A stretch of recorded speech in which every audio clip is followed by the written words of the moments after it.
Ciao a tutti ragazzi, io sono Umberto e ben ritrovati in questo mio nuovo video. Oggi sono qui perché voglio raccontarvi di due storie che ho i brividi soltanto a raccontarle, soltanto a parlarne. Oggi parliamo del voodoo e delle banshee. Sicuramente tutti hanno sentito parlare del voodoo, ma le loro viscere, la loro profondità non molti lo conoscono. Ascoltate qua. Questi rituali sono praticati in gran parte del mondo, ma soprattutto nelle isole Haiti, Africa e New Orleans. La parola voodoo evoca immagini di defunti, rituali magici e bambole piene di spilloni. Le pratiche voodoo variano a seconda dei luoghi in cui vengono praticate. Il popolo Yoruba, detto anche Oku o Lokumi, e fu proprio la radice della religione Vodun o voodoo. Avete capito bene, perché non sono solo rituali, ma è una vera e propria religione questa. Infatti la troviamo in Africa occidentale, a Benin, Nigeria, Togo e Sierra Leone.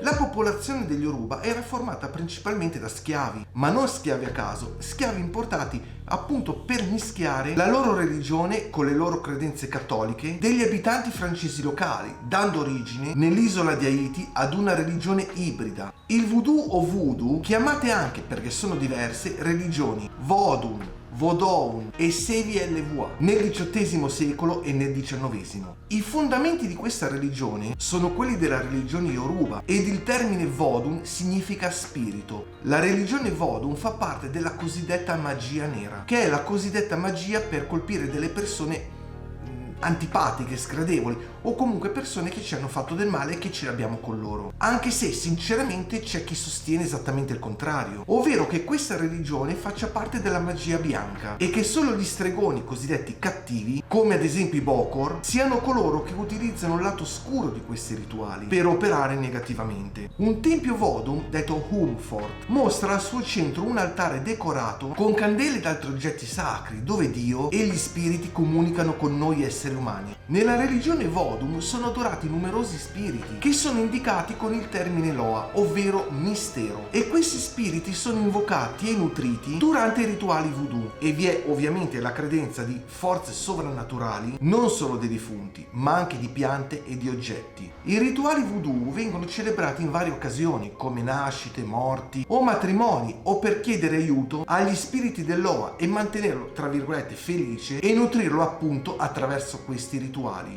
Secondo questa religione ogni persona avrebbe due spiriti, non uno, un grande spirito guardiano e un piccolo spirito guardiano. E sarebbe possibile, pensate un po' ragazzi, che questo piccolo spirito durante il nostro sonno abbandoni il corpo e non solo, che durante alcuni tipi di rituali può essere catturato da altre entità che compongono la Loa. Alcune divinità molto importanti che compongono la Loa sono Afra, Assoiano, Afrequete e Evioso. I predicatori di rituali voodoo, se sono uomini, sono chiamati Wungan, mentre invece se sono donne vengono chiamate Mambo. Ascoltate bene qui raga, perché i rituali voodoo durano anche una notte intera e vengono composti in questo modo: canti sacri accompagnati da rulli di tamburi per tutta la durata del rituale ovviamente. I tamburi sono tre di misura crescente, il più piccolo si chiama Bula, il secondo Segond ed infine il più grande si chiama Manman. Ma non è finita qui, perché questi rituali sono accompagnati anche da danze frenetiche dette anche Rarà, accompagnate da percosse fisiche a tutti i ballerini. Infine purtroppo, ahimè, ci sono animali sacrificali come galline, capre, polli o addirittura cani. Una parte di questo sangue viene bevuto e l'altro viene riversato invece nel terreno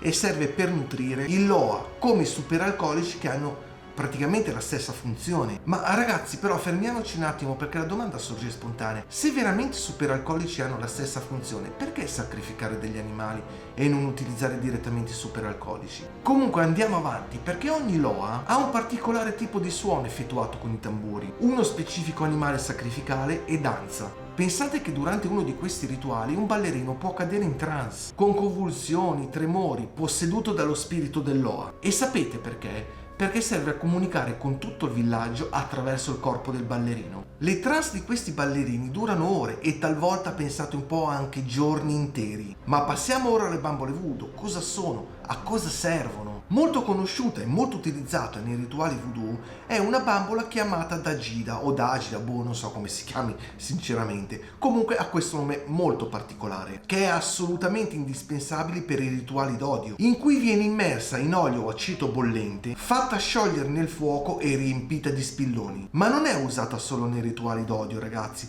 ma anche nei rituali d'amore, in cui questa bambola viene accarezzata e coccolata. All'interno di questa bambola, di questa Dagida, viene posizionato un oggetto personale della vittima, come ad esempio un ciuffo di capelli, della saliva. Successivamente la bambola viene completata e modellata con del velluto, della cera oppure con un impasto di uova non fecondate. Sapete cosa rappresenta la Dagida? L'anima della persona. In entrambi i rituali, sia d'amore che d'odio, frasi cosiddette magiche vengono continuamente ripetute dallo stregone. Al termine del rituale la bambola viene avvolta in un lenzuolo rosso se ha subito un rituale d'amore, mentre di colore nero se ha subito un rituale d'odio, e viene nascosta in un luogo segreto fino al prossimo rito a cui verrà sottoposta. Ma andiamo avanti, ragazzi, perché non è finita qui. Hoodoo e voodoo, c'è differenza? Scopriamolo insieme. La parola hoodoo approdarono a New Orleans con gli schiavi haitiani all'inizio del 1800, con l'introduzione di rituali magici, stregonerie e superstizioni. Lo hoodoo o voodoo non è affatto una religione come il voodoo, ma un insieme di riti afroamericani che tra l'altro fa parte anch'esso della magia nera e consiste in numerosi rituali con conoscenze botaniche di origine indiano-americana, unite al folklore americano, ebreo e cristiano.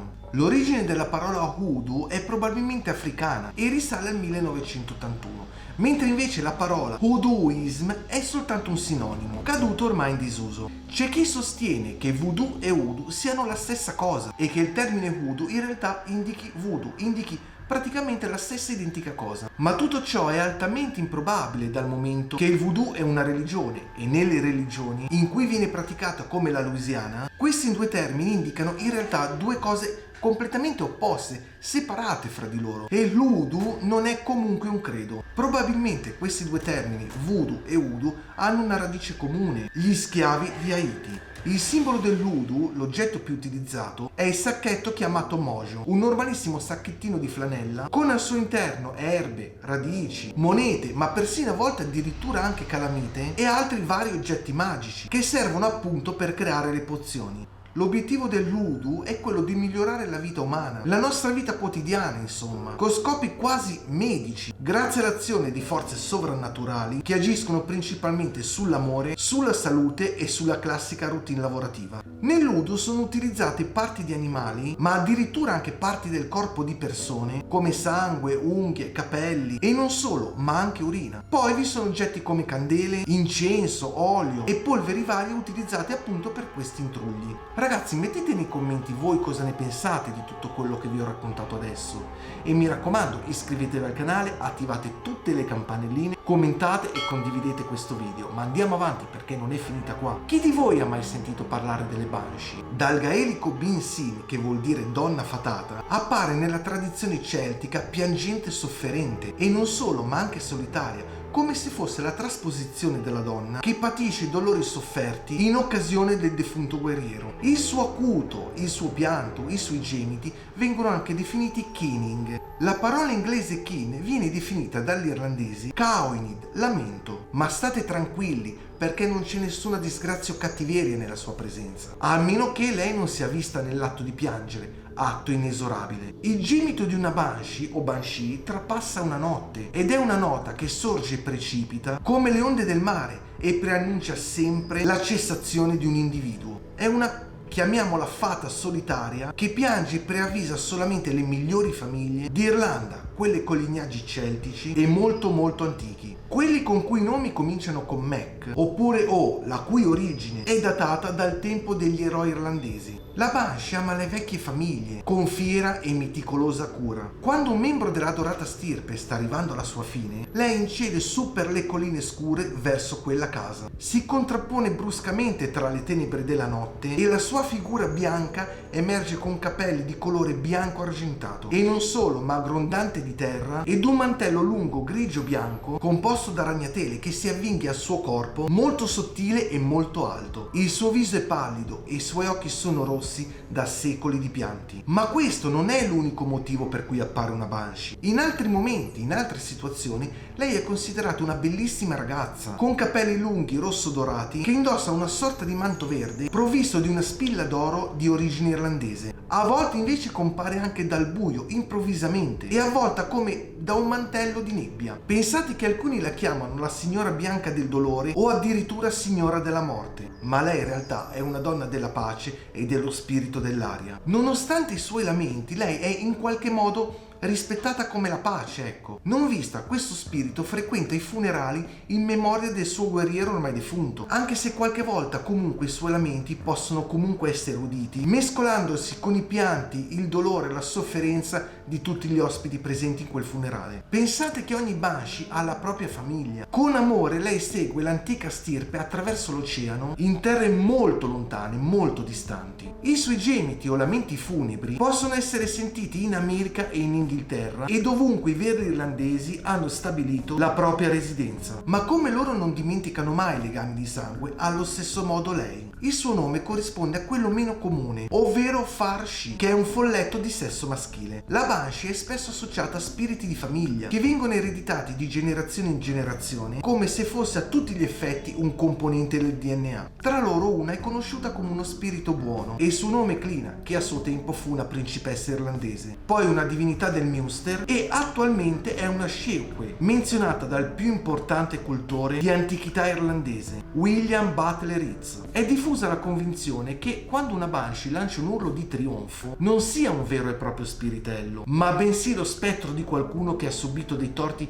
davvero forti da un avo della persona morente. Un esempio lo registriamo il 24 novembre del 1779, quando Lord Lyttelton ebbe la visita di una donna morta di crepacuore perché l'uomo le aveva sedotto le figlie, annunciandogli la sua fine entro 3 giorni dall'apparizione. Purtroppo dopo 3 giorni effettivamente il Lord trapassò. Molto probabilmente sapeva che l'organismo non avrebbe retto per più tempo e non ha fatto altro che proiettare quell'immagine al Lord, scelta perché probabilmente lei in cuor suo provava del rimorso. Solitamente queste Banshee riescono a essere udite appunto soltanto dai componenti della famiglia a cui annuncia l'imminente scomparsa di un parente. Anche qua ragazzi, mettete nei commenti voi cosa ne pensate di questa storia.